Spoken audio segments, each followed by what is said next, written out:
ngeen jëf mbokk yi ñu am mbégte nu ñu koy defee saa su ne di leen dalal seen émission autour du micro di indi kilifa di waxtaan ak moom ci tolluwaayu réew mi tey ñu am mbégte dalal fi Lassana Gagny Sakho ñu xam ko bu baax a baax parce que moo doon jiite ONAS nekkoon APR mais je pense que loolu c'est une vieille histoire mais loolu dañ ci dellu si waat mais laata loolu ma jox ko kàddu gi mu nuyoog suñu mbokku internet yeeg ñuy seetaan ak ñëpp ñuy suivre chaîne YouTube Dakar Matin.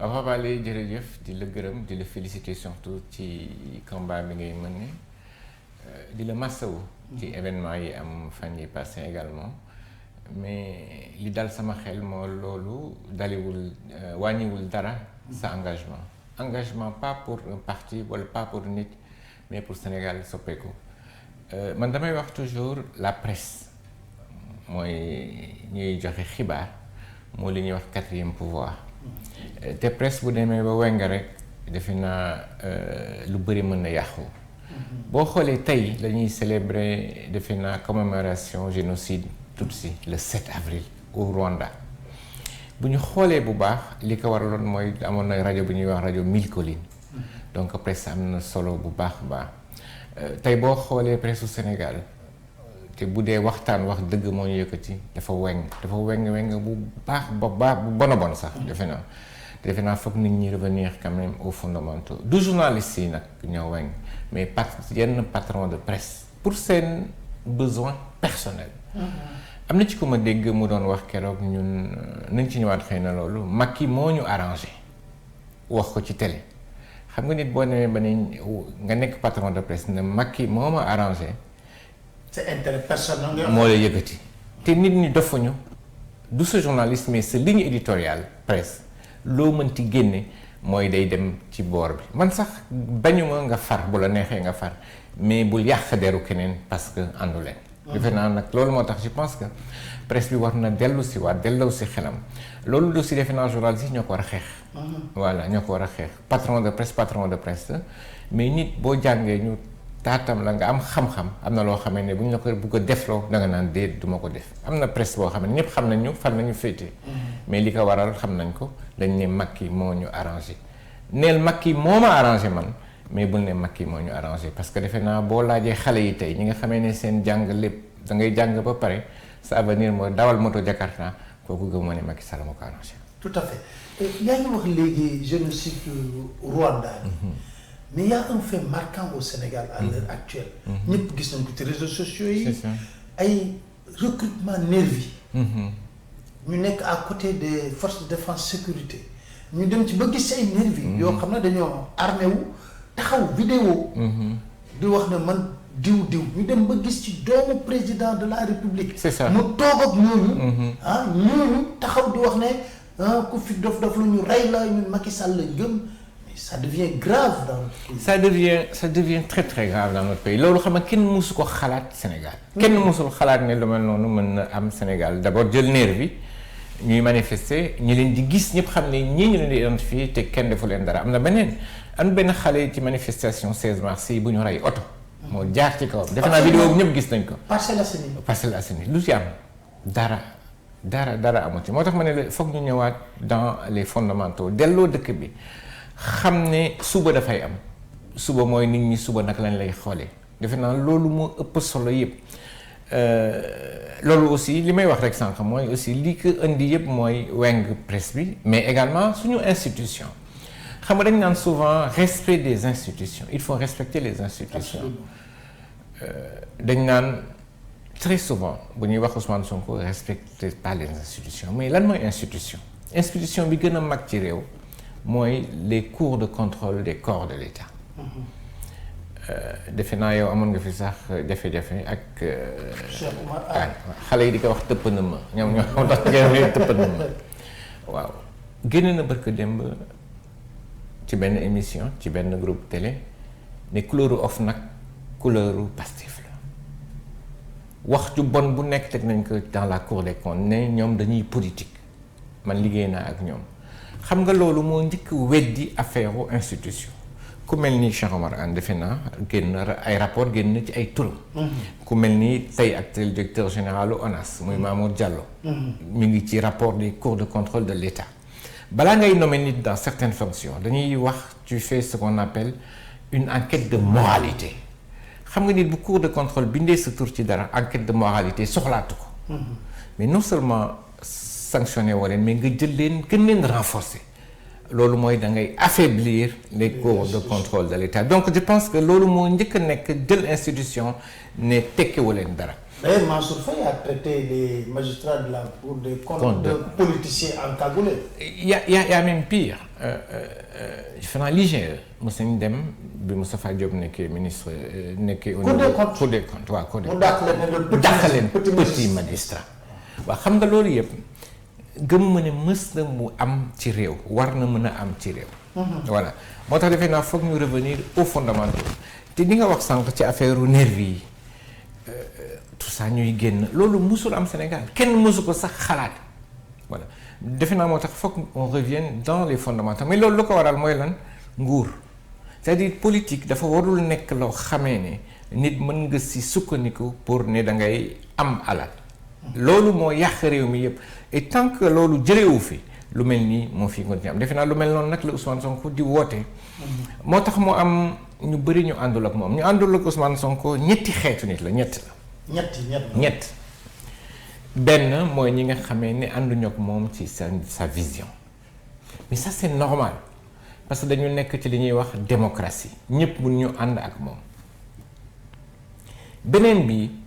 mooy ñi nga xamee ne dañu def tooxi doona foog ne waa ji bu ñëwee ñoom kat dinañu am problème boo gisee ñooñu ñoo gën a mën a wax lu bon ñi ci topp mooy ñi nga xamee ne dañu nekk ci li ñuy wax ay deal dañuy am business ak état bi boo xamee ne jaarul ci yoon. gis nga ñetti façon gis nga ñaar ñi mujje seen bakken jaral na leen ko mais li ci am solo mooy dëkk bi xale yi ñi nga xamee ne ñoo gën a bëri. seen yaakaar ci benn nit la nekk ci président Ousmane Sonko loolu nag li ko waral ñaari yëf la benn mbiru yàlla la ñaar dafa wane ne moom réew mi dafa bëgg mu soppeeku mooy li ñuy wax xeex système bi pour mu jóge fii voilà defe naa ñeenti façon la mais ñi gën a virulent boo ko seetloo mooy ñi nga xamee ne dañu am problème ak la justice te man gëmuma ne Ousmane Sonko nekk nit koo xamee ne dafay nekk nitu fayunte mais li ma wóor par contre mooy day bàyyi justice mu def son travail après naa ñëwaat ci justice. beneen bi mooy ñi nga xamee ne mooy li ma la wax dañu nekk ci ay deal yoo xamee ne waa ji bu ñëwee kat xëy na mu xoolaat ko defe naa loolu daal moo nekk mais li gën a am solo dans la vie mooy ñu xool Sénégal fan la jëm. te defe naa ci loolu la nekk di xeex te gëmuma ne nit mën na ko tere. mu nekk candidat pour les prochaines élections présidentielles. yaa ngi wax loolu mais loolu aussi je mets un peu de bémol parce que soo gisee la célérité d'abord nan nga analyser événement yu mujj am ñu toj otoom parce que yaa ngi wax institution parce que aussi tamit je pense que toj oto un opposant jëlee ko ci kii bi déedéet dugal ko par la force militaire yi xañ ko séquestrer këram tout ça mettre en résidence surveillée ça aucune base juridique ni légale. D'abord ça pose problème dans un état de droit. waaw xam nga loolu lu ko waral tiit xam nga boo nee je vais réduire l'opposition à sa plus simple expression. dëgg la président Ousmane Sonko sóoraale wu ñu ko woon mais yàlla mooy def nga dem ni kii kat feeñ na te moom la nit ñi àndal foog nga jéem ko fexeel du sax forcé bi mais nit bu ñu convoqué tribunal. pourquoi nga koy forcer mu dem nit bu ñu convoqué tribunal pourquoi 48 heures avant nga jël këram wër ko ak ay militaires pendant 48 heures kenn du mën a génn kenn du mën a dugg moo tax quand les gens disent Ousmane Sonko nitu fitna la maa ngi jéggalu ci kàddu yi ñi koy wax c'est de la fumisterie. naafeq lañu parce que doo gis lu ne weng. injustice totale nga tëj ci sa bët naan kii nitu fitna la mais loolu yëpp mooy li ma la wax. mooy naka la ñuy def pour suñu privilège yi ñu am ñu mën ko continuer garder te privilège yoo loolu du tax mooy Sénégal jëm kanam tey boo xoolee Dakar tey dem nga ville xaw ma nga xool Jakarta yi moto yi léegi ñuy def taxi xale yi xam nga loolu lu muy wane mooy niveau de pauvreté bi ni mu gënee yokku ci réew mi. loolu rek musul am Sénégal en plein capital xale yi nekk ci lu te xale yooyu boo leen gisee ñu ci bëri xam nga la nañu am licence maîtrise université Dakar la ñu génnee c'est-à-dire réew ñaar a ko yor benn mooy sécurité beneen mooy sa ndaw fan la ñu jëm ëllëg. Politique état en matière d'emploi ils ont complètement échoué moo tax bu ñuy wax affaire xëyu ndaw yi moo boobu rek mooy wane ne qu'ils ont complètement échoué ñun nag Pastef am nañu vision boo xamee ne dafa différent loolu moo tax xam naa loolu naa si ñëw plusieurs fois ñuy wax xale yi ak parents yi dëkk bi fi mu nekk c'est un tournant xeex bi du sax pour suñu doom mais pour suñu sët la parce que pour defaraat réew mi du benn at mais fukki at la moo tax nañ dem ñoom ñëpp inscrire sur des listes électorales loolu mooy gagner combat c'est pas autre chose nañ dem ñoom ñëpp inscrire sur les listes électorales man li ma gëm mooy ak ku mu mënti doon laa wax ak ku mu mënti doon mu janoog président Macky Sall mën na gagner premier tour sànq dañ daan wax nga ne ma loolu mënul am mais man wóor na ma ne ak ku mu mënti doon mën na ko gagner premier tour dañuy wax primo votant mais ñi leen jéppi xam nga jéppi moo am tey. waaw jéppi moo am ndax ni mu demee jéppi moo am ak ku mu mënti doon premier tour mën nga jaar dañuy wax primo votant mais ñi nekk ci biir kër yi fay leen seen doom jàng du ñu am 3 repas par jour nga fay sa doom jàng sa doom yi ba pare stage sax mënuñu ko am defe naa ñooñu ñoo gën a jéppi ñu fi toog tey. loolu moo tax nit ñi nañu dem bindu préparer parce que élection ci ay urne lañ koy voter et puis sécuriser aussi am na loo xam ne dañ ko war def mooy Fouta dañ ko war a sécuriser doublement parti politique bu nekk war nga fa am nit bu toog mu xoolal la parce que li fa am législative yi passé nit ñi dañu nelawoon mais man wóor na ma ne ak ku ñu mënti toog ak moyen bu ñu mënti def du ma wóor mooy premier tour ak ku ñu mënti teg ñoom muy moom président warul dem ci yoon mais muy moom ak ku mu mënti teg pour moom ñoom warul dem ñoom ñu ngi forcer seen troisième candidature. waaw ñi ngi forcer seen troisième candidature loolu moom am na te xam nga nit bu amul limite lu nekk da nga ko war a sóor il faut qu'on s'attende au pire le pire mooy ñoom ñun dañuy dem mais sama xel bu gàtt defe naa gëmuma ne président Ousoufou bu Niger. moo gën a gore Macky Sall. gëmuma ne Boari barke démb moo gën a gore Macky Sall gëmuma ne Patrice Talon moo gën a gore Macky Sall gëmuma ne Ellen Johnson Sirleaf bi jógee Libéria Afrique centrale laay Afrique de l'Ouest laay wax duma sax génn Afrique c'est-à-dire affaire u troisième mandat Sénégal waroon na ko weesu. mais c'est booy wax loolu damay jékki ba si ak ma ne est-ce que amul benn naïveté parce que soo leen xoolee la stratégie de terreur. bi mu teg. maanaam kaso yi fees na del. plus de 400 jours. te il continue d'arrêter. nga jàpp ay médecins loolu la ñuy laaj jox leen dossier médical yu jàmbur ak nit mag yi ngay def nii mu jaral la nga recruter ay nervi ñuy wax kooku nga ne amul lenn lu ñuy préparer wala ay jiital na ay diw du ma gën a gore wala loolu est-ce que c'est pas une naïveté. non du naïveté dama ne loolu moo waroon nekk taxawaayam. moo waroon nekk. mais du loolu mooy tax gis nga xale yi bu nekkee ci réew dem ba démystifier dem dugg kaso il faudrait qu'on se repose des questions ma def parenthèse bu ndaw ci médecin yi docteur Samir Simon Boulos mi ngi ci kaso bi ñoo bokkoon école bon on a fait ensemble le lycée Faidherbe de Saint-Louis waxuma ne il fait partie des plus brillants il était le plus brillant de notre génération des gens comme ça leur place n'est pas en prison absolument président na xoolaat boppam il y a Samir Boulos il y a Madiaw Diop c'est des jeunes qui sont extrêmement brillants jàng rek la ñu xam mu jot ñu ne dama bëgg a servir sama réew ñu damay xeex ñu di leen jàpp ràpp ci kaso bi mais lu ñu xamul mooy du loolu mooy tax ñooñu faiblir wala dellu ginnaaw bien au contraire dafay gën a renforcer seen engagement pour ëllëg li may wax encore une fois du suñu doom parce que suñu doom c'est trop tard dëkk bi ni mu yàqoo defe naa pour suñu sët moo war a tax ñu jóg xeex ñun ñëpp.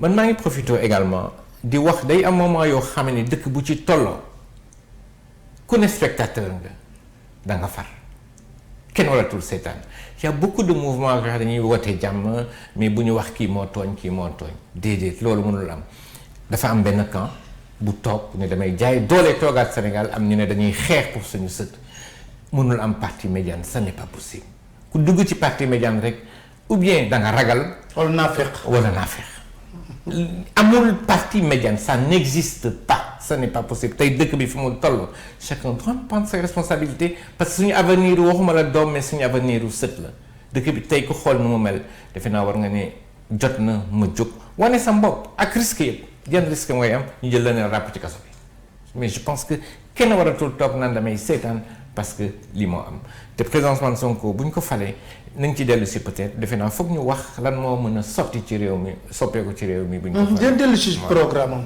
mais ce rapprochement ak Ousmane Sonko est-ce que c'était facile. pour man lu yomb la. pourquoi.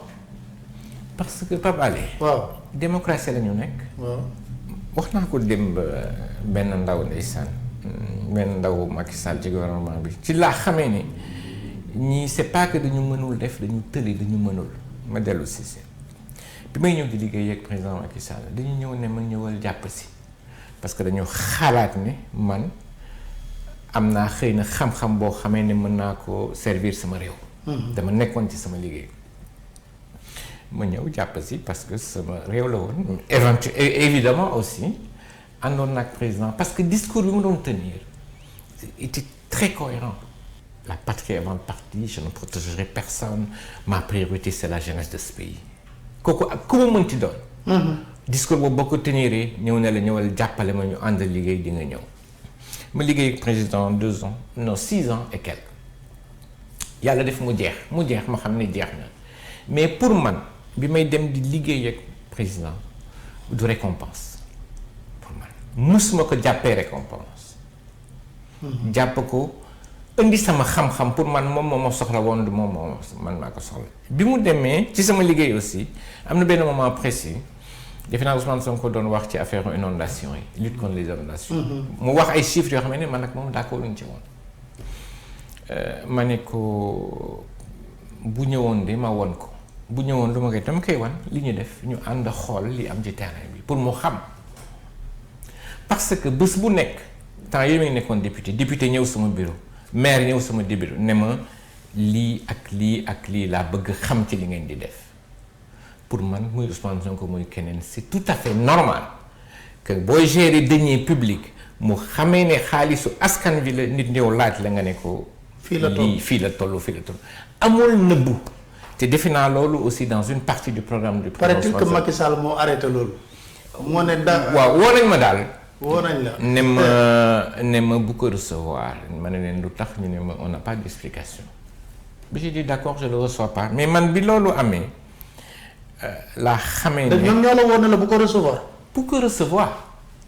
bu ko recevoir dañ ma wax mais man bu doon man rek je le reçois. non seulement dama koy recevoir wan ko chiffre yi mais ànd ak moom ci terrain bi wan ko liggéey bi ñuy def parce que c'était ma responsabilité la gestion de l'ONAS wan ko liggéey bi ñuy def après liggéey bi jeex li may mën a wax mooy président Ousmane Sonko xamante ni bu yàgg balaa sax may dugg ONAS.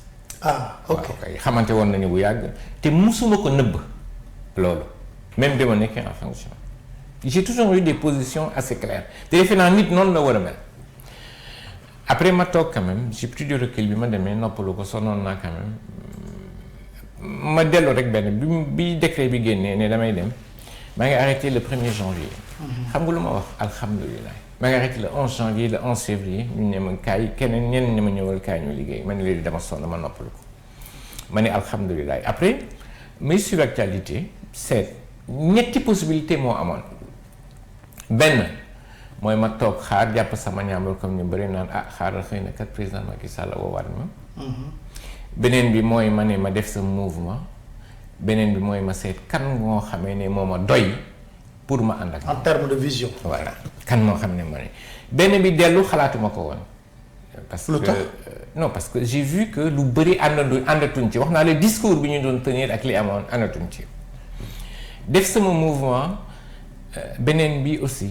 dama xalaat ne ñëpp mën ñu nekk imam ci dëkk te nit doo teg ne damay teg sa mouvement pour suba mu mën a waxtaan ne lan la ñu may jox sànq wax nañ ko sa bureau multitude de candidatures yi xam nga lu ko waral.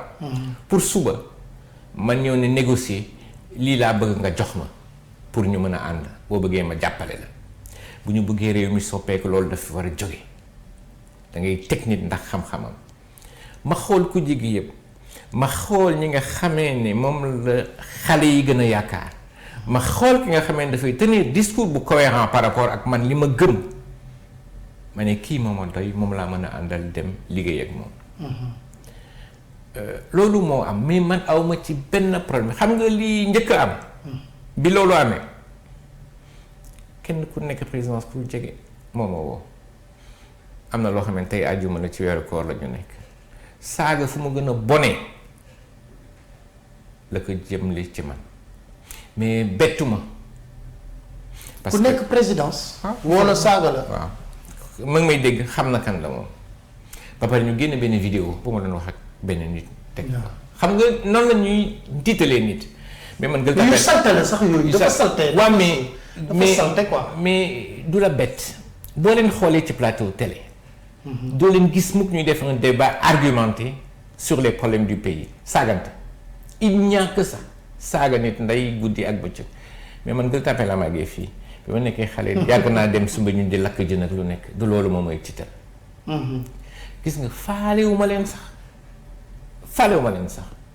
te ñi ma ci amoon ñëpp xam leen ma dindi leen sama téléphone bloqué leen bu jeex tàkk dem sama yoon fi ma jëm mooy jàppale président Sonko du moom sax laay jàppale réew mi lañuy jàppale ak xale yi gis nga boo gisee tey at bu nekk Sénégal nañu am 300 000 jeunes yuy génn ci école yi ba pare xam ñaata ñoo ci am liggéey li ñuy wax li tubaab di wax travail décent ak liggéeyu parparloo boo xamee ne boo jëlee car sax mu jeex.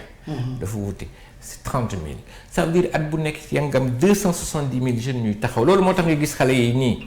am maîtrise nekk ci ay Jakarta loolu defe naa Sénégal mën na ko weesu te mën na ko weesu bu ñu tegoon dëkk bi ci yoon.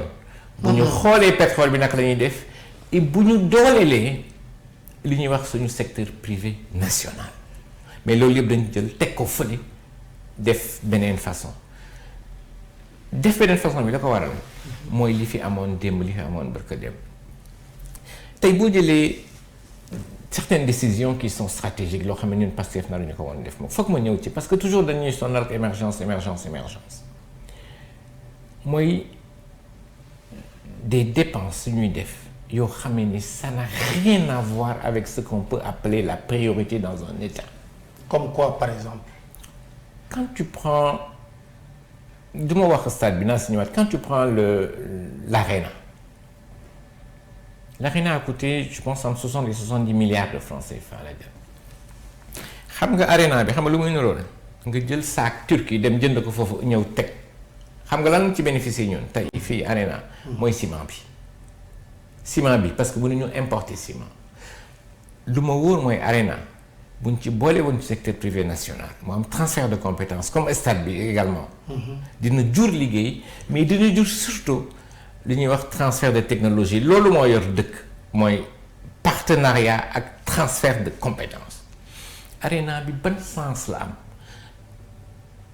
boo jógee tey waxuma la sax nga génn Dakar demal banlieue il y a ce qu'on appelle les abris provisoires abris provisoires bu ñu jëloon budget Arena bi dugal ko ci dootul am Sénégal nga jël stade bi barke dem kenn ne ma oui c'est un plan global politique publique ñoom sax xamuñu lan mooy politique publique nga jël stade bi 150 milliards de francs CFA ñaata match lañ fa football est-ce que xam nga Rwanda bu ñuy football yaa ngi fàttaliku. am na benn match bu ñu amoon fii dañu ko defee Sénégal fii xam nga lan moo tax. parce que Kagame dafa xamee ni du foo moo yor réew mi liggéey moo yor réew 150 milliards de francs CFA Pape Alé barke dem ñu bëgg a tey la hôpital Le Dantec pour 60 milliards de francs CFA. tu te rends compte 150 milliards de francs CFA ñaata hôpital nga di mën tabax. donc il y a le TER aussi qui est moi TER xam nga nu ma koy woowee escroquerie technologique TER bi il fait 115 km/h. lay daw parce que on peut pas aller plus. ils ont acheté les dernières rames qui font entre 250 et 300 km/h.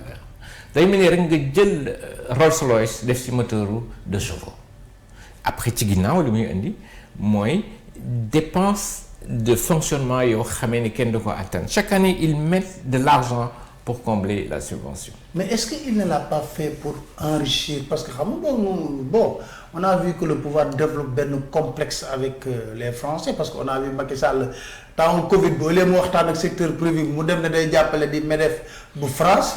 On a vu, nous avons invité d'honneur, alors qu'en français, tout le monde te donne, d'abord, est-ce que nous avons aussi pour sauver les sociétés françaises, voilà, au détriment du secteur privé sénégalais? Voilà.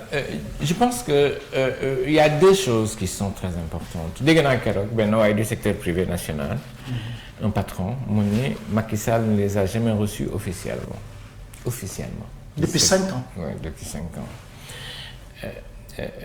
Dès que a créé, secteur privé national. C'est pas autre chose. Le secteur privé, il y a une vision. Nan ngeen ko fassiyene dolale. Ñaari yef lañuy ñëk def. Ben d'abord, inscrire dans le calendrier républicain des rencontres régulières entre le président de la République, qui sera Ousmane Sonko, et le secteur privé. Benen bi, xam nga lan secteur privé lan mo narmeru tay. C'est parce que bo jëlé gouvernement bi 80% des gens musuñu tek sen tank ci usine, xamuñu naka lañuy créer richesse. À commencer par les différents ministres des Finances. Qui fi nekkoon ak ki fi nekk tey boo xoolee seen liggéey mooy lan leb xaalis fay bor ak fay des salaires loolu mooy seen liggéey amul benn champion boo xamee ne ñoom taxawal nañ ko loolu mooy ñaareel bi ñetteel bi loolu commencé nañ ko léegi mooy dem waxtaan ak ñoom seen naka la ñu mën a def projet état bépp boo xamee ne état bi moo ci dugal xaalisam bu bëri bu dee ñun amuñu expertise bi fokk ñu wax kooku mu lëkkaloo ak secteur privé national bi pour suñu secteur privé am expertise bi pour que kooku bu demee suba ñu mën demal suñu bopp tey boo jëlee le code des marchés publics tey boo ko jëlee bu ñuy defar stade mel ni dem ne xam nga lu ñuy wax fokk yow nga mës ko def benn yoon loolu mooy mooy comme booy wuti liggéey xale yi ñu ne la fokk nga am expérience professionnelle loo xam ne yàq moomal sa bopp loolu dootul mën am si ñun beneen bi également mooy ce qu'on appelle préférence nationale mooy dañuy jiital suñu entreprise yi ci lépp lu mënti am tey yow boo nekk entreprise étrangère nga dem Maroc di liggéey nga def sa offre muy 100 francs offre marocaine bi nekk 100 francs sa offre bu 100 dañ koy majorer systématiquement pour permettre entreprise marocaine bi mu mën a ñëw bokk mais loolu dañ koy def dans le cadre ñun à Pastef dans le cadre de l'UEMOA parce que dañu nekk dans un ensemble sous-régional c'est-à-dire dooleel ce secteur privé fokk nga mën ko beneen bi nga xam ne dootul am tey mooy kooku depuis PDS la ku si ñëw tey da ngay indi say nit ne ñii mooy sama secteur privé ñi fi nekkoon démb xam liggéey bi nga jël leen teg leen fële moo tax boo leen gisee ñoom ñëpp ñu naan secteur privé amul liggéey mënul liggéey xam nga loolu lañ ko dégg ne amul njëriñ boo xoolee c'est parce que secteur privé boobu ñuy wax mooy ñi nga xamee ne ñooy seen nit ñoom ñu ñëw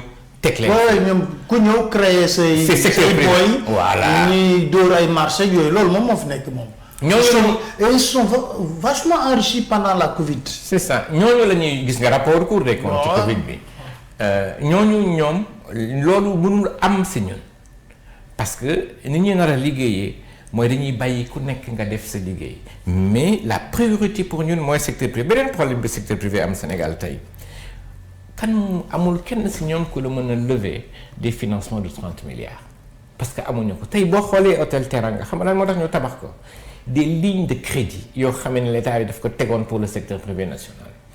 Il y a aussi cet aspect, mettre en place une banque d'investissement pour le Sénégal, demander la contribution des Sénégalais, mais également des partenaires extérieurs. Dans cette banque, nous avons fait ki koy jiite mënul nekk koo xamee ne fonctionnaire état la dafay nekk koo xamee ne peut-être le secteur privé état bi dafay nekk dans le conseil d'administration beneen bi Pape Alé loo xamee ne tant que bonne gouvernance mooy lépp tegu ci yoon amul dëkk mënul jëm kanam loolu defe naa président Ousmane Sonko wax na ko mooy képp ki nga xamee ne da nga war a occuper certaines fonctions comme directeur général d'agence da ngay def sa ñuy wax appel à candidature loolu inventé wuñu ko am na. si c'était même dans les assises nationales. non mais boo xoolee texte. même en Côte d'Ivoire même en Côte d'Ivoire tey di directeur loolu laay wax barka démb directeur général des finances de la Côte d'Ivoire. foofu appel d'offre Alassane Ouattara lancé da ngay pare ñëw ñu ne la yow ñetti weer yi ñetti at yi lañ la dénk lii ak lii ak lii ngay def boo matul ñu ne la jóge fël dem sa yoon mais ñun dañ ciy dolli leneen non seulement loolu dafay am mais dañ lay tere def politique bu ñu la teree def politique loolu moo tax doo jël alalu réew mi nga ne da nga koy jël nga koy politiquer. loolu moo indi aussi wax yu bon yi ci Ousmane Sonko certains DG parce que xam nañ ne bu doon yëpp jaar na yoon. ñoom duñ fa toog duñu toog moom te xam nañ ne aussi que yenn saa yi da ngay saaga ku mel ni président Ousmane Sonko pour ñu nommer la à certains postes loolu moo fi war a jóg non seulement duñu toog mais c'est que dañu mënul am na ci nag ñoo xamee ne dañu xarañ ci seen liggéey mais boo jëlee majorité bi bu ñu doon def loolu duñ fa toog. mais bu ñuy wax affaire détournement est-ce que du Macky sax moo koy encourager parce que dans la mesure où da ngay dégg mu ne DG bu gañewul ma dàq la. voilà. Alors que est-ce que le rôle d'un DG c'est d'aller gagner des élections dans sa localité? C'est même contre les textes. C'est même contre les textes qui régissent les agences d'exécution. Parce que agence d'exécution xam la moo tax ñu teg ko ñaari yëf dañu ne administration dafa diis administration gaawul. donc liggéey boo xamee ne secteur public moo ko war a def nañ ko dénk ñoo xamee ne gaaw nañu mais surtout am nañu xam-xam mais boo jëlee nit ne ko yow boo gañoo élection ma dàq la tu penses que dina tal liggéey mais du ko tal non seulement du tal liggéey mais dafay jël xaalisu nguur gi def lu ko neex DG ñi ci ëpp salaire 5 millions la par mois boo xoolee xaalis bi ñuy dugal ci campagne électorale boo xoolee xaalis bi ñuy dugal dans la politique nga xamee ne xaalis boobu feneen la jógee loolu moo tax même bu waxee loolu te ñu bàyyi Cour des comptes les corps de contrôle de l'État def seen liggéey ñu soppi leneen loolu aussi defe naa ñun suñu vision la bokk mooy rapport IGE président Ousmane Sonko du nekk mukk ne damay xaar man ñëw sama autorisation mu génn wala man teg ko sous le coude coppite yooyu yëpp la ñu bëgg parce que dañu xalaat ne xale yi seen finalité seen ëllëg warul nekk traversé géej gi pour dee wala jàng ba pare am lijaasa am li nga war a am nekk naan da ngay dawal moto ci mbedd mi te loolu mën na am mais du nekk loo xamee ni day yomb parce que foog mu leer parce que dëkk bi ku ko yor ëllëg ak bor yi ñu fi nar a fekk ak li nga fi nar a bàyyi. pour defaraat ko dafay nekk loo xamee ne. mën nga expliquer ñoom saa bu ñu wax ñu ne oui l'économie sénégalaise se porte très bien et que on a une bonne signature li ñuy wax ñëpp c'est des oiseaux de mauvais augure donc. waaw xam nga loolu pour man yabaate la mooy yàpp sénégalais yi ak kan ngay waxal dañu foog ne que ñi ñuy waxal mooy ñi nga xamee ne c'est des analphabètes mais ñoom sax xam nañ ne ah li ñu nekkee dëkk bi doxul ñaar yi font Pape Alé xam nga état du nekk mukk loo xamee ne dafay insolvable fekk muy mën fay boram gis nga tey boo jëloon Kouthia nga dégg ko réew mi ñoom li ñuy def mën na ko def parce que dëkk bi du fay mukk da ngay leb joxe garantie li ñuy wax garantie souveraineté de l'État suba di nga fay mais lan la ñu war a xool mooy wax ji yëpp lan la indi en termes de résultat. le niveau de vie l'indice de. waaw kay c'est ça. nañ ma wax man toujours ma laaj la ko duñu la ko fàtte moom ban champion national la ñu créé tey Nigéria boo demee ñu jël nañu Dangote jël nañu ñeneen ak ñeneen. benn laa waxuma ñaar tey ñoom sax dañuy gën a rey secteur privé bi ñoom. gis nga boo demee au niveau du ministère des finances suñu secteur privé étranger bu dee étranger nga sa xaalis sa fay du taxaw naka laaj société nationale yi société privée nationale yi coono yi ñuy daj. yenn saa yi da ngay am bor at duñ la ko fay. si dañ lay contacter di ma ko signaler. dañuy at duñ la ko fay ba pare au niveau des impôts duñu xaar nga am retard de paiement tuuti. sur ce TVA, sur tes acomptes, nous ne rappelons ce compte alors que l'État te doit beaucoup d'argent. Je pense que c'est une question de vision. Nous gérer l'État démb ak bërka démb loolu moo fi mës a am ak tey dafa wuute defe naa il faut que ñu ñu soppeeku lu bëri ci réew mi y a des postes yoo xam ne day mel ni c'est réservé à des gens. loolu moo am wax naa la ko sànq Amadou Ba comme ki fi nekk tey seen liggéey mooy leb xaalis fay bor.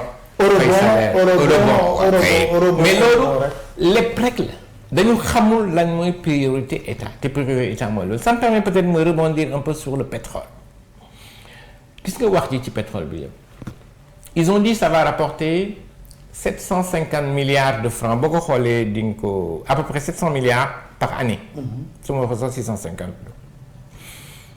gis nga bu ñu organiser woon régie financière yi yëpp jaw ci yoon ñëpp di fay impôt ni muy demee nañu mën am 1000 milliards de plus au lieu de 750 pétrole bi pour man. Il y avait le scandale des remises gracieuses. C'est ça. Voilà. Je lui ai fait même une émission. À l'époque, c'était Amadou Ba qui était ministre de l'économie et des finances. Voilà. Il y a les remises gracieuses, il y a les subventions, il y a énormément de choses. Exonération yu bëri, voilà, c'est ça. Et on le fait toujours au profit de grandes sociétés étrangères. On le fait systématiquement. Pas pour le secteur privé. Non. ñoom en fait man je pense que yenn saa yi est-ce que sax amuñu contentieux ak secteur privé national. Wala mais est-ce que tamit lii nit ñi di wax.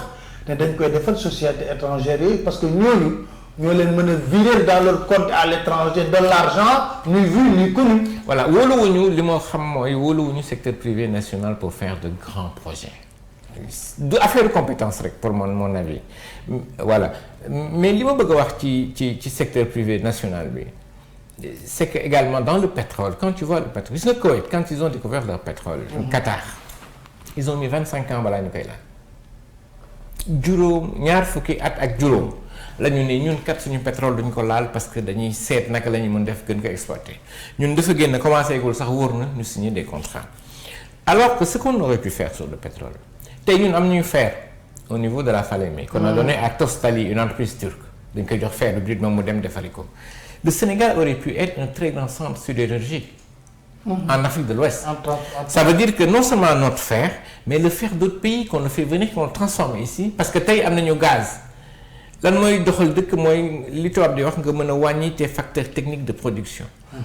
Comme ça am nga gaz mën nga transformer le fer en ayant un très grand centre sidérurgique pour le Sénégal mais pour la sous-région. mais loolu pareegul tey parce que suñu industrie dafa nërmeelu dafa tëdd il y a plus d'industrie dans ce pays-là. Il faut le construire. Mais ça va prendre du temps. Mais si ces gens étaient vraiment des patriotes, mooy fer bi pétrole bi dañu ko laal on prendra le temps comme on fait les Qataris dire ñan la ñuy liggéeyal comment on va faire suba pour dëkk bi mën a tegu ci yoon te loolu mooy tax suñu xale yi loolu mooy tax xale yi suba ñu mën a am li ñuy wax un travail décent. Mais est-ce que on peut s'attendre que arriver au pouvoir nous réviser les contrats pétroliers? Tu peux réviser, mais il faut faire attention. Il y a ce qu'on appelle le droit international. Oui. On ne peut pas tout casser comme ça. On va négocier pour revoir les contrats pétroliers dans la limite du possible.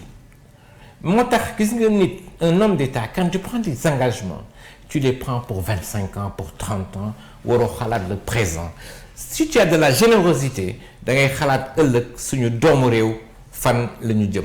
C'est tout ça que au niveau de Pastef c'est sur tout ça que nous sommes en train de travailler. Ça va pas être simple ma ñëwaat ci loolu du nekk loo xamee ni dafay yomb. parce que dëkk bi ku ko jël ak koo mënti doon le niveau d'endettement que tu vas trouver dans ce pays ça va être extrêmement difficile mais defe naa déjà am bonne volonté affaire de corruption nga jëlee ko fi mën na nekk un bon départ pour que ëllëg ak ginnaaw ëllëg dans les temps futurs xale yi mën a gën a gis seen bopp ci réew mi. voilà defe naa loolu lu am solo la mais maa ngi wax xale rek loolu moo tax ma ne leen fokk ñu dem bindu.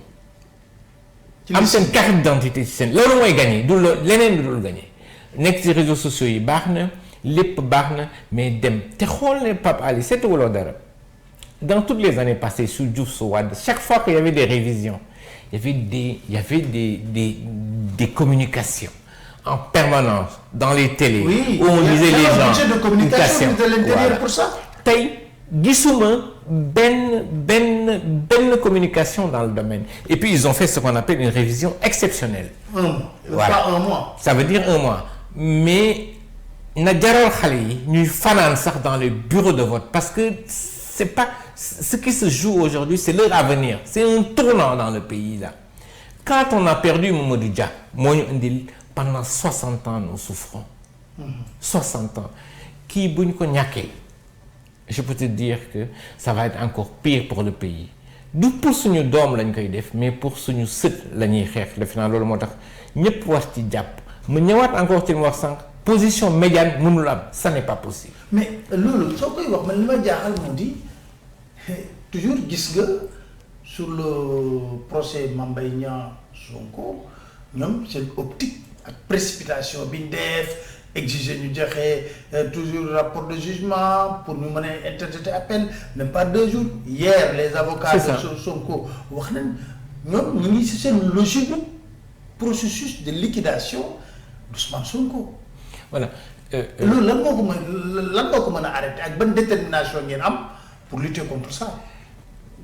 Bon, d'abord ce que je déplore c'est que c'est dommage qu'un pays en arrive à ça naa ñëwaat ci réponse bi et je pense que une des réformes les plus importantes. La justice. lu ñu war a def dans ce pays non c'est pas la justice c'est que le pouvoir très important du président de la République au Sénégal. waaw là je suis d'accord. affaire premier mandat deuxième mandat pour moi c'est des broutilles et je pense que ci loolu la nit ñi war a liggéey président de la République mënul buum di buum li am fii tey mënul am Ghana c'est impossible mu am fa parce qu'on a bien séparé les choses parce que la justice est totalement indépendante je pense que le chef d'État pouvoir am dañ ko wàññi bu baax a baax nommé aux emplois civils et militaires ça veut dire quoi et c'est à ça qu'on appelle les juristes pour ñu xool naka la ñuy protéger démocratie Sénégal dañuy wax Sénégal modèle la toujours. Non, nous ne sommes pas du tout un modèle li am fii war nañu ko même su Wade li amoon war nañu ko n'est pas un modèle démocratique. On n'est pas du tout un modèle boo demee fii en face Cap-Vert. Cap-Vert, absolument. Ils ont eu leur indépendance su ma jumla en 1974. Ces gens n'ont jamais eu de problème. Chaque fois ils votent, chacun ça va. Ils en ont eu plusieurs fois. Je pense que c'est une démocratie mon frère. Maintenant, ce qui se passe aujourd'hui dans les procès, leur logique est très simple. C'est de s'arranger pour que le président Ousmane Sonko ne soit pas candidat. Pour bañ a doon candidat. C'est pas autre chose que ça. Je ne dis pas, je suis persuadé que dans notre justice, vous avez, comme dans tous les corps, vous avez des gens dans justice du ma wóor mooy am na ñu honnête am na ñoo xam ne leen yëkkati mooy réew mi am na ñoo xam ne nañu jël les bonnes décisions qu'ils font mais dans tous les cas de figure quel que soit lii am ku taxaw muy Macky Sall muy ku mu jiital tu passeras pas au premier tour tu seras battu ak ku mu mënti doon parce que defe naa du ñu jàng ñoom dañu foog ne. Même si Sonko n'est pas candidat. J'exclus cette éventualité. Pour moi, le président Ousmane Sonko sera candidat. Bien sûr, tout le monde l'exclut. Voilà, tout le monde s'exclut. Mais cela suppose aussi cette capacité de se battre parce que loolu lañ doon wax ci Khalifa Sall ba mu def li muy def. Khalifa Sall ak Sonko xam nga leen wute.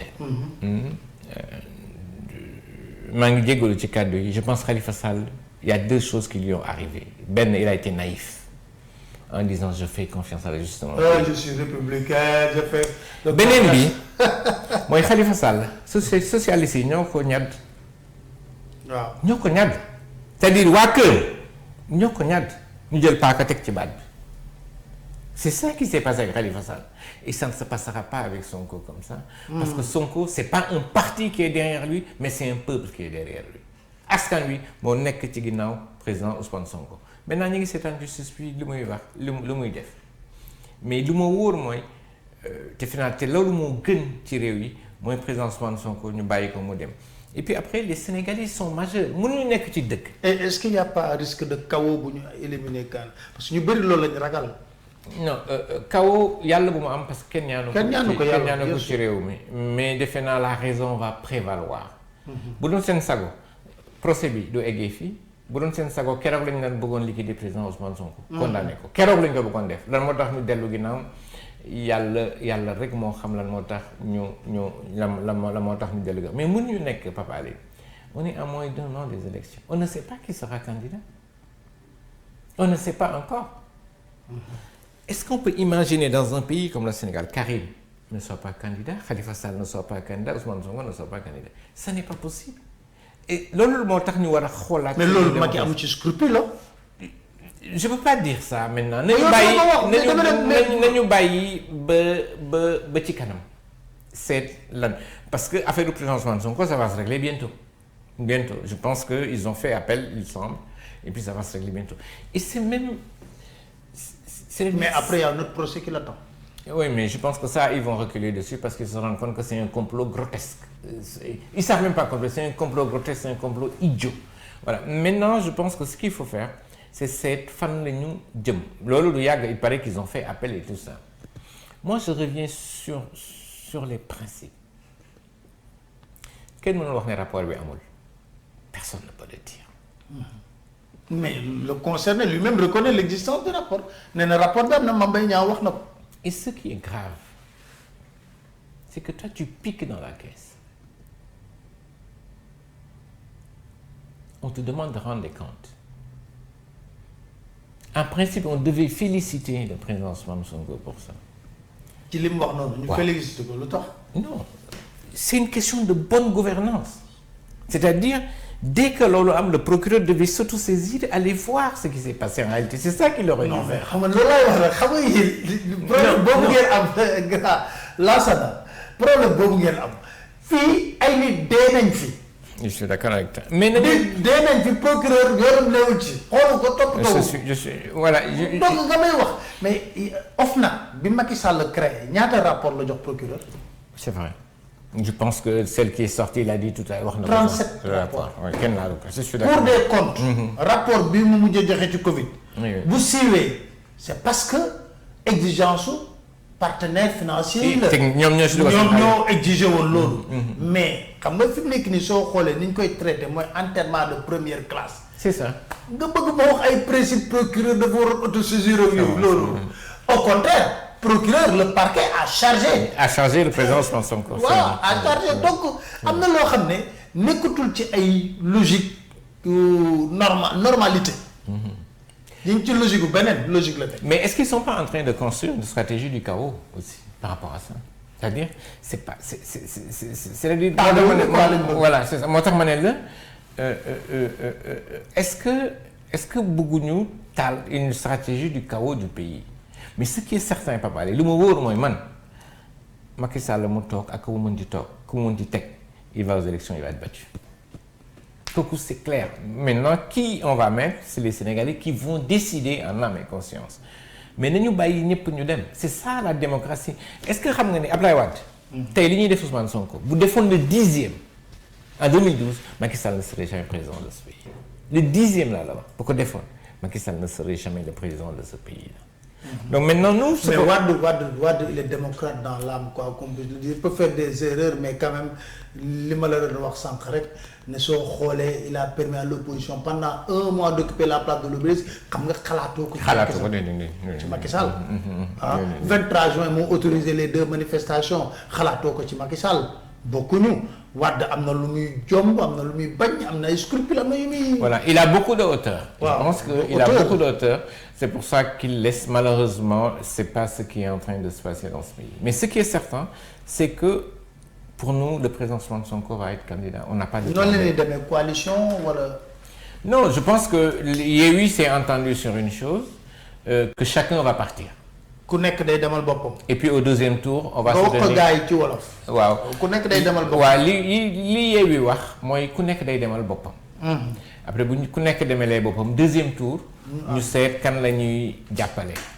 mais Pape Alé loolu daf may permettre aussi me revenir sur une chose su ñu bëggee rupture dëgg dans un pays am na loo xamee ne dañ ko war a bañ ñun ñëpp. mooy lan. mooy ñoo gagné ensemble nañu pàccoo. C'est ce qui s'est passé avec Benno Bokk Yaakaar. C'est ce qui s'est passé bu ñu defaatee loolu réew mi du soppeeku te nañu xam dara gis nga xale yi du ñu baalati kenn dara. oui. du ñu baalati kenn dara. C'est clair. loolu daf fi war a jóge ñu am une véritable démocratie te loolu pour mu am loolu laa la wax sànq mooy les pouvoirs du président de la République il faut qu'on travaille très rapidement dans une constitution pour les réduire de façon. est-ce que wàññi ko bu baax a baax. est-ce que yéen d'accord ngeen def loolu yéen waa Pastef boo leen faloo. li ma la mën a wax dans les textes de Pastef tey président Ousmane Sonko bu ñu ko nommé woon il ne sera plus président du parti. Ça c'est la première chose. mais yéen am ngeen benn problème boo xam ne réglé wu leen ko. mooy ban Birame Souleye. laata xam nga yéen a fi diggee woon ne cumul mandat du am. Birame Souleye reste député reste maire. voilà l'opinion nee na leen il faut ngeen édifier ko parce que ci bu naree neex bu baaxee xëy la ñuy wax. waaw je vais en parler à 2 points. nga wax ko wolof gars yi dama koy wax ci ñaari poñ. voilà.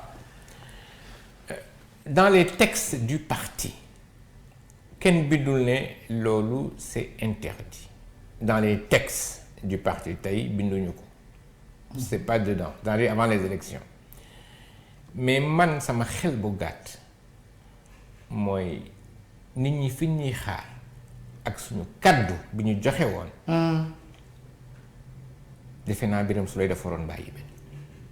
moom moo ko waxoon ñoom ñoo ko waxoon. non moom ñun ñoo ko waxoon c'était un engagement de Pastef. voilà et je pense que ak fi ñuy xaar ah sama xel bu gàtt mooy ak yaakaar bi xale yi am ci ñun dafa waroon bàyyi pour 2 raisons. La première d'abord respecter un engagement qui avait été pris verbalement même si c'est pas dans les textes du parti. La deuxième chose c'est que bañ a jox nit ñi fu ñuy dóoree parce que buntu la ñuy wut pour attaquer ñu mais man sur les principes de base bu ñu nee ñun duñu cumul bu ñu gañee dañu war a bàyyi dañu war a bàyyi benn même si c'est pas dans les textes du parti et on n'aurait dû même pas attendre c'est-à-dire waru woon sax xaar ñaar ñeenti fan. mais yooyu dafa war na nekk ci texte parti bi foogoo ko parce que Sénégal bëgg nañ quand même mënuñu nekk benn nit nekk ministre nekk maire xam nga loolu fondamentalement am na benn boo xam ne ni nga ko war a liggéeyee dëgg doo ko liggéeyee noonu. wax ji mooy loolu en réalité Pape Alé c'est-à-dire doo mën a sax liggéey c'est-à-dire cumul on doit l'interdire formellement. voilà. c'est-à-dire ça doit être quelque chose d'interdit tu as une fonction c'est terminé et on passe à autre chose. C'est-à-dire il faut qu'on l'inscrive pas dans les textes d'un parti mais dans la constitution de ce pays-là.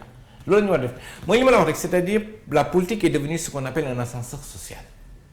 Aujourd'hui tu vois certaines personnes qui sont présidents de conseil d'administration dans 3-4 institutions de l'État.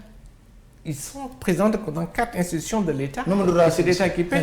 Il y a lui, il y a beaucoup d'autres. te teguñu ko fenn est-ce que ça veut dire que Sénégal ñoom rek ñoo am xel wala ñoo am mais li ma la wax Pape c'est-à-dire on est plus dans la politique que dans le travail loolu mooy jafe-jafe bi mais je pense je reviens sur ta question man sama xel bu gàtt Birame Souleye dafa waroon bàyyi maintenant c'est sa responsabilité entre les autres membres du parti. mais c'est sa responsabilité mais la responsabilité aussi de Pastef. parce que xamul tax parce que moom bu ko deful mooy yet bi leen di Sénégalais yi di jël di wax ne ñii falooguñ sax amay quelques fal rek commencé wax li est-ce que li ñuy dig bu ñu faloo dañ ko def. c'est vrai que ça écorche l'image du dafay écorcher image du parti bi. Je suis d'accord avec toi sur le principe ça met mal à l'aise ça peut mettre mal à l'aise d'autant plus que moi j'ai dit cette Assemblée nationale je pense que le prochain président qui vient il faut enlever ça il faut c'est de fait c'est tout sauf une Assemblée nationale c'est de fait c'est tout sa boo xoolee li fa am et c'est pas les députés de Yewwi le problème c'est les autres parce que dañu fa teg pour saaga ils ne font que ça. Ce qui s'est passé avec les 2 Moustarchidine, c'est ça. Tu as vu l'autre qui se met à côté de la femme, qui dit Wakholi. Ramamaki qui vient de New York avec son manger un gang, des trucs comme ça. Ça n'a pas de sens. C'est-à-dire il faut enlever cette affaire, avoir un pays sérieux, une assemblée, bon, traiter comme des sujets d'actualité. Alors, est-ce que faut qu'il est temps que pôle opposition, nous fasse leen i boole comme ñu def benn plateforme yéen a ngi ciy liggéey dégg naa plateforme bu baax parce que jàpp naa ne fii ku fi isolé wu Macky Sall liquide la est-ce que jotul am une grande plateforme. Je vais te surprendre peut-être dans les principes loolu mooy yoon mais est-ce que tu sais que dans l'opposition il y a des gens qui souhaiteraient que Ousmane Sonko ne soit pas candidat. sax loolu xam naa ko am na ñoo xam ne bëgguñu mu doon candidat. bëgguñu sax mu doon candidat donc jarul ñuy gént Ousmane Sonko li mu am dëgg la yàlla moo ko may mais c'est son combat personnel. c'est vrai tey boo xoolee tey affaire troisième mandat kan moo ci gën a fës affaire inscription des jeunes sur les listes électorales kan moo ci gën a fës. même pendant les campagnes. kan moo ci gën a fës. mais ñoom ñëpp ils vont rester en retrait le dernier jour ñu génn di wax l'idéal mooy ñëpp ànd nekk benn bu dee ñun ñëpp Sénégal moo ñu yëkkati. mais les gens sont très violents par rapport à Ousmane Sonko. Quand je vois des gens demander Ousmane Sonko dama bëgg am débat ak moom mais tu penses que Balla Gaye na nangu dem bëre ak Yawou Dial booy laaj candidat koo mën a waxtaanal mais demal nga wax ak waa kër Macky Sall nga waxtaan ak ñoom. wala keneen c'est pas Ousmane Sonko le problème c'est qu'il y a une jalousie que personne ne peut comprendre. En fait le problème de fond il est là l'idéal li nga wax dëgg la mooy ñëpp ànd nekk benn mais il y a beaucoup d'hypocrisie derrière am na ñoo xamee ne bu doon seen sago Ousmane Sonko du jàll mais ñoom nañu xam aussi que mënuñu am li ñu doon am barke dem 1% 2% 3% duñ ko weesu moom bu da ngeen nekk juróom dem assemblée nationale mun leen am benn député Djibril Fall jiitu leen waa ngeen xoolaat seen bopp. Et c'est valable pour tout le monde aussi il y a beaucoup de gens qui sont là qui mettent beaucoup d'argent.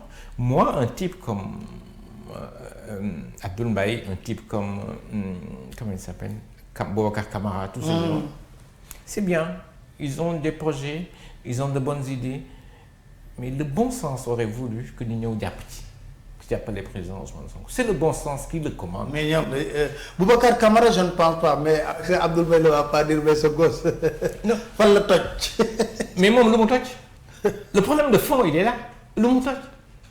secteur privé peut-être. non quoi bah, secteur privé il a été à la banque il a fait quoi rien du tout et je pense que xam nga loolu aussi foog ñu dindi ko suñu bopp gis nga xale yi mujj génn jàng ñooñu ëpp xarañ ñun fuuf dans tous les domaines xam nga la mooy seen manque de chance c'est que dañu tombé bi nga xamee ne tey dëkk bi liggéey amu fi man bi may génn école balaa may génn proposé nañ ma ñeenti poste pour liggéey mais xale yi tey seen xam-xam ñooñu ëpp ñu gën a xarañ fuuf il faut qu'on arrête de xalaat ne yow yaa gën a muus nit yow yaa gën a jàng c'est archi faux loolu du dëgg loolu teguñu ko fenn fan la toj comme tu dis et puis quand tu sors tu es patron d'une très grande banque parce que ton père est bien placé quel mérite tu as papa justement Abdoul Mbaye a été premier ministre du Sénégal qu'est-ce qu'il a fait le bon sens aurait voulu que tous ces gens bu dee intérêt Sénégal moo leen yëkkati muy moom muy Tekki muy Boubacar Camara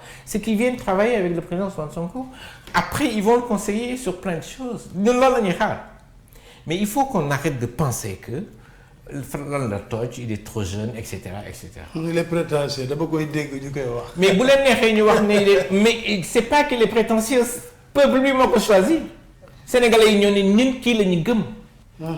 et je pense pas que am na ñoo xam ne mën nañu changer réew mi parce que dëgg bi xam nga lu ma laaj une rupture profonde une rupture profonde et cette rupture profonde kuy yox-yoxi ku ragal doo ko def parce que tu auras en face de toi beaucoup d'adversaires c'est ça le problème. c'est ça non alors man le problème Sonko aussi c'est pas ça exactement mooy il a trop d'adversaires.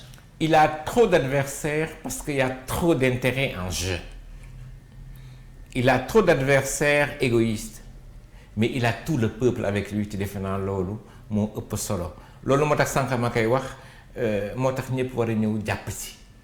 Moi je travaille dans son programme présidentiel je suis en train de demander à tous mes amis qui sont partout ñu nekk dans les organisations internationales ñu ñëw jàpp ci qu'on réfléchisse ensemble d'où Sonko d'où Ousmane Sonko d'où président Ousmane Sonko Sénégal moo tollu dans un tournant boo xamee ne kenn waratul seetaan suñu doom yi suñu jarbaat yi tey kër boo dugg quand tu vois 10 garçons yoo xamee ne seen papa fay na ba ñu jàng ba pare xam nga lu ñu def yeewu 11h ataay ba 2h du matin dem tëdd nelaw loolu kenn waratu ko seetaan ci dëkk. quand tu prends l'agriculture mu jël mbay mi ma ñëw ci boobu ak xaalis bi ñu ci def yëpp at bu nekk ñu joxe tracteur at bu nekk ñu joxe engrais lu mu soppeeku regarde xaalis bi ñu def yëpp dans le riz pourtant boo génnee ci biti. am na sénégalais yoo xam ne dañu xarañ ci domaine yooyu est-ce que xarañ nga ne ñooñu war nañ toog di seetaan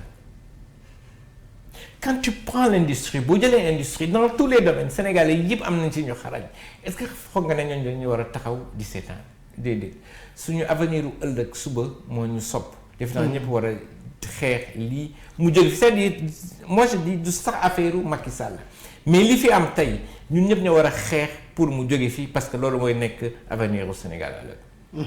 Alors peut-être une dernière question pour yow lan moo changé Macky Sall le Macky bi nga xamoon lan moo ko changé. La réponse est très simple Pape Alé. voilà c'est le pouvoir. Macky ñan la àndaloon démb. waaw c'est vrai que. ani ñi mu àndaloon démb ak ñi muy àndal tey tout état. est-ce qu'il est libre. bien sûr man mënuma nangu ñu naan c'est son entourage c'est lui qui choisit son entourage il faut qu'on arrête ça. moom moo ne kii ak kii laay liggéeyal. en âme et conscience. ce qui a changé dans le fond mooy ñi mu doon àndal démb ak ñi muy àndal tey ñi mu doon àndal démb am na si ñoo xamee ne bu jàndoon yoon ñu ne ko président fii nga jëm kat baaxul ñi mu àndal tey bu leen waxoon le soleil se lève au sud et se couche au nord ils vont dire oui monsieur le président tu as raison ñi mu doon àndal tey bu ñu sérieux woon duñ ko bàyyi muy dugal xaalis ci terre bi ñi mu doon àndal tey bu ñu sérieux woon duñ koy bàyyi muy tabax stade ñu doon àndal tey bu ñu sérieux woon duñ ko bàyyi muy tabax arena ñu doon àndal tey bu ñu sérieux woon duñ ko bàyyi muy def troisième mandat. est-ce que day consulter ñooñu aussi. non mais Pape Alé man nag yow bu ñu àndee du ma xaar nga consulter ma boo nekkee ci yoon boo xam ne ànd nawle la bu nekkee ànd nawle la. c'est que nag du àndu nawle seen lu leen jëkkati mooy seen intérêt personnel quand tu prends le ministre de la justice. Ismaïla Madior. Qui était une référence à l'université très respectée. Tu prends le dernier texte de professeur Babacar Gaye. Tu prends le dernier texte de l'ancien recteur de l'université Fatina Touré-Sarr, le professeur de droit, qui a été le professeur Ismaïla Madior. ñoom ñu bind. Ismaïla Madior ñu jël yëpp teg ko fële. mais affaire de droit léegi. affaire politique la. affaire politique. mooy li ngay wax c'est-à-dire c'est des motivations matérielles mooy naka laay def ba nga xamee ne système bi nga xamee ne dina. nguuru quoi nguuru damay nguuru naka laay def ba sama nguuru continuer loolu mooy problème bi mais je pense que nit man ak yow bu ñuy ànd nga nekk ci erreur du ma xaar nga consulter ma dama laan la monsieur président kat juum nga mais xam nga du ñu ragal nga ne ko monsieur président kat juum nga mu dàqale ci biti nit da ngay goree yenn saa yi nga gëm ne yow sa xam-xam mën na la permettre nga dund te xam fi nga jëm. voilà defe naa loolu la. mais gëmuma ne entourage président moo leen tànnal boppam.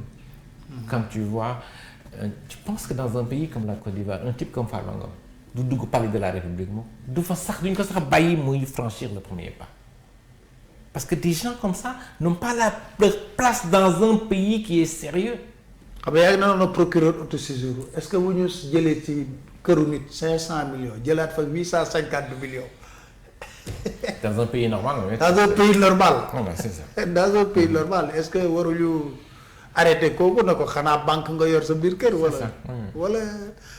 alors ce dernier message à l'endroit de la jeunesse lan lay doon. dem leen bindu bu leen jari fanaan ngeen def ko parce que. bindu c'est une chose mais ñu génne seen carte bi. voilà dem leen bindu ngeen xeex ak lu mu leen di jaral pour ngeen jox seen carte électeur parce que yéen ñëpp da ngeen bëgg réew mi soppeeku te am ngeen avantage bu mag mooy li ñuy wax l'avantage du nombre. élection ay nit ñoo koy gagné te yéen a gën a bëri ngeen xalaat rek xale yi dee pour rendre leen hommage defe naa il faudrait que changement bi mu am donc dem leen ngeen bindu. seen avenir man li ma gëm mooy du dawal Jakarta am sa maîtrise dawal Jakarta seen avenir li ma gëm mooy du toog yeewu 11h naan ataaya ba 2h du matin yi dem tëddi nelaw seen avenir li ma gëm mooy du jàll Méditerranée dem dëkk bi mën na soppeeku ba ku nekk ci yéen mën fi toog may wax aussi diaspora bi defe naa ñoom am nañu rôle bu important képp ku nekk ci diaspora defe naa sa vision ëllëg. mooy nga mën a ñibbi ci sa réew walla sa doom bu paree ñëw mën a ñibbi ci réewam te loolu tey mënul am parce que liggéey amul defe naa diaspora bi am ngeen rôle bu important boo leen joué rôle bu important bi mooy defe naa yéen da ngeen di jàppale ñu bëri fii te nit pour nga gën ko mën a jàppale foog mën a demal boppam te pour bu mën a demal boppam foog réew mi soppeeku defe naa loolu bu amee. Sénégal dina nekk dëkk boo xamee ne ñëpp nañ fi bëgg a toog dem bi sax dootul am te loolu li koy mën a soppi mooy ngeen dem inscrire xeex pour jot seen carte et puis ngeen sécuriser le Fouta. Je pense que loolu du affaire u Pastef affaire u tous les partis politiques sénégalais la da ngeen sécuriser Fouta nit da ngay jàng ci juum bi ñuy am mooy juumu élection législative yi démb waxtaan naa ak waa Podor ak benn responsable Pastef bu nekk foofu Matam fépp defe naa war ngeen xeex pour sécuriser vote yi parce que dëkk bi kenn moomu ko beneen dernier message bi defe naa loolu les experts en droit ñoo ci war a liggéey du affaire aux assises nationales un président de la République super puissant wan nañu naka la mën a nërmeele réew defe naa loolu war nañ ci liggéey bu baax a baax peut-être aller dans un régime parlementaire. Sénégal waroon na sax weesu tey ñuy wax affaire troisième mandat dina am wala du am man lay gërëm nag Pape Alé di la remercier vraiment bu baax a baax ci combat citoyen bi ngay mënee. xam naa ne tu as traversé des moments difficiles. gis naa ci benn bés Facebook benn photo ndeysaan yow ak Moustapha Diop. Moustapha Diop wala mon frère. ngeen di défendre des positions de principe. defe naa da nga mës a nekk un homme de principe. mais tey anniversaire au Rwanda la ñuy commémorer génocide nu ñu fàttaliku ne c'est la presse la radio des 1000 collines qui a été à l'origine de cette en partie à l'origine de ce qui s'est passé au Rwanda. Presse c'est un quatrième pouvoir ko kenn mënu ko dindi warul jeng wante entre le patron de presse et le journaliste il y a une nuance ma ñëwaat ci wax bi ma wax ñun Macky moo ñu arrangé ne Macky moo la arrangé mais journaliste dañ koy former mu jàng am na loo xamee ne par principe bu ñu la ko bindaloo da nga ko war a bañ ne lii man duma ko def parce que sama éthique permettre ma ko defe naa loolu lu am solo il faut que la presse revienne man du ma la wax. J'ai un ami qui me dit que c'est pas des groupes de presse mais des groupes de pression. Et c'est la réalité. Des groupes de pression au service du patron de presse. Voilà, c'est des groupes de prébendes pour ces prébendes. Voilà. C'est tout. Ban journaliste la ñuy fay normalement avec tout ce que les gars ils touchent en haut. Donc il faut savoir dire non. C'est vrai que après il y a une incertitude pour la may lekk sama dépense et cetera et cetera mais lu ma wóor mooy man c'est que la presse dañ ko war a defaraat. Le premier facteur de corruption de la presse pour moi c'est l'aide à la presse. C'est le premier facteur de corruption. boo ànd ak ñun ñu jox la tuuti duñ la jox boo ànd ak ñun jox la lu bari boo àndal ak ñun ñu jox la leneen dañ ko war a jël teg ko dans un autre cadre pour que la presse puisse être indépendante mais loolu yëpp lu muy laaj c'est qu'il faut qu'on revoie les textes yi nga xamee ne mooy tëral dëkk bi ni muy doxee. Ça doit te faire rire de voir que Macky Sall ba muy def discours am 3 avril la veille ñëpp branle-bas pour moom benn existence ci réseaux sociaux yi alors que loolu la doon xasee Ousmane Sonko leneen ce n'est que politicien de réseaux sociaux moi ça m'a fait rire ma ne président moom léegi dafa bëgg non en fait je pense que il s'est rendu compte comme ñun comme man comme yow que xale yi tey ils ont un autre moyen de communication te defe naa bu réseaux sociaux yi amul woon ak la presse lu mu faree nii kon dëkk bi kenn du xam ne xew moi je regarde plus du tout la télé du tout la une des presses j'ai un ami qui m'envoie la une des journaux tous les jours mais je veux pas avoir d'AVC je regarde même pas parce que c'est des contre-vérités Imam Ndao ko rek Imam Ndao on peut pas oublier certaines choses fàtte xaju fi et ce que ces gens oublient c'est que gis nga wax mën nañu fàtte mais bind il y a toujours les archives et demain tout ça on va les sortir et ces gens vont raser les murs nit da ngay doylu da ngay gëm yàlla mais malheureusement dañu toll ci dëkk bi stade boo xamee ne alal rek et surtout alal boo xamee ni liggéeyuloo ko mais dëkk bi mën na neex man sama njort rafet na parce que wóor na ma ne 2024 dëkk bi dina soppeeku nañ demaat dans de nouvelles bases du yomb nag. dans la normalité. parce que du yomb parce que dëkk bi ñi ko yor liñ fi nar a bàyyi day nekk lu metti ma tëjee lenn rek dama ko fàtte woon mooy suñu rapport ak tubaab yi xëy na naa bett ñenn man je préfère 1000 fois liggéey ak français que liggéey ak russe wala liggéey ak chinois wala liggéey ak turc. lu tax. Parce que tubaab am na loo xam ne ñemewu ko def am na loo xam ne jomm na ko def ci lu bëri. voilà tubaab am na loo xam ne ñemewu ko def. tubaab bu woon wala pas tubaab léegi parce que aujourd'hui man damay poser je l'ai dit d'ailleurs. C'est pas nouveau. Je croyais à la France de par exemple Mitterrand truc yoo xam ne amoon na ay valeurs yu doon prôné mais aujourd'hui l'establishment économique bu France li leen intéressé Sénégal ak yi fi xew yépp c'est comment prendre de l'argent au Sénégal ce n'est plus dénoncer l'absence de respect des droits de l'homme le problème de démocratie yooyu yépp c'est un problème. Papa Alé est-ce que xalaat nga ne français yi li ñuy def fii noonu la ñuy def Rwanda noonu la ñuy def Maroc. sañuñu ko. sañuñu ko. parce que président yi nekk foofu dañoo am fulla. kay ça dépend moo tax ma ne du France mooy problème bi. wuudee nu mu la gisee la lay ëwalee. gis nga loolu mën nañ ko équilibrer très rapidement xam nga lu tax may wax loolu parce que léegi nous sommes dans un monde planétaire. kenn mënul tëju. Absolument. ne man damay tëju rek. Ousmane Sonko wax na ko. il faut qu'on nous respecte il faut qu'on rééquilibre nos relations on va faire la même chose ak la France la Turquie la Chine ami Afrique amul xoolal barke démb China mool dañu ubbi fii. tout le secteur informel va mourir de sa même mort barke démb laa. et je vois le ministre après la réaction de Guy Marius Sagna dire qu'on va diligenter une enquête autrement dit avant même l'installation de China Mall lui n'était pas au courant. mais Papa Alé dañu waxuma la dañu c'est pas que dañu mënul dañu tële dañu xamul naka lay dem. gisoo quelle catastrophe ce Karim Fofana.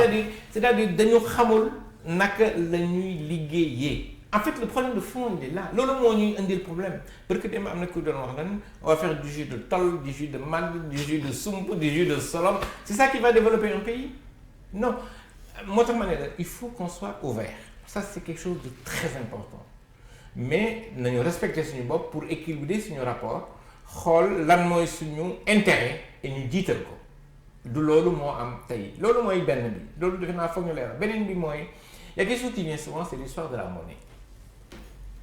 Pastef c'est avant tout un parti qu'on appelle un parti panafricaniste. Ça veut dire dañu gëm ne ñun Afrique dañu war a ànd nekk benn. L'histoire de la monnaie c'est une réflexion que nous allons poser pour voir dans le futur comment nous allons faire pour avoir une monnaie unique. Mais une monnaie ouest-africaine. Oui, ça c'est le débat. On ne peut pas dire qu'on a vu le Mali qui était sorti de l'UEMOA qui est revenu. On a vu la Guinée-Bissau qui vient d'entrer. Il faut qu'on aille dans une réflexion globale. Le Sénégal peut être le leader de le Sénégal mën na jiite waxtaan boobu mais il n'a jamais été pour nous dire que dañuy génn dans. mais tant que Alassane Ouattara est en Côte d'Ivoire c'est impossible. Alassane Ouattara li ko dese bëreetul. waaw xanaa mu jógee. je pense que li ko dese bëreetul. J'ai entendu dire qu'il veut se représenter encore mais ça je pense que les Ivoiriens méritent mieux que ça mais c'est clair que am na question yu sensible même génn monnaie bi je pense que war nañu xalaat sax ñun Sénégal suñu position stratégique dans l'UEMOA malgré la guerre en Côte d'Ivoire pendant 10 ans Côte d'Ivoire moo nekk toujours yor 40% du PIB de l'UEMOA ça veut dire que dañuy nelaw dans un certain sens moo tax defe naa c'est des questions économiques qui sont très importantes sur lesquelles war nañ ci xalaat dama dox ma ñëw ci rek c'est pour rassurer que xam nañ fi ñu teg suñu tànk ñun xam nañ ni le monde dafa ubbeeku et qu'il faut aller dans une démarche prudente mais pour suba moom suñu bopp.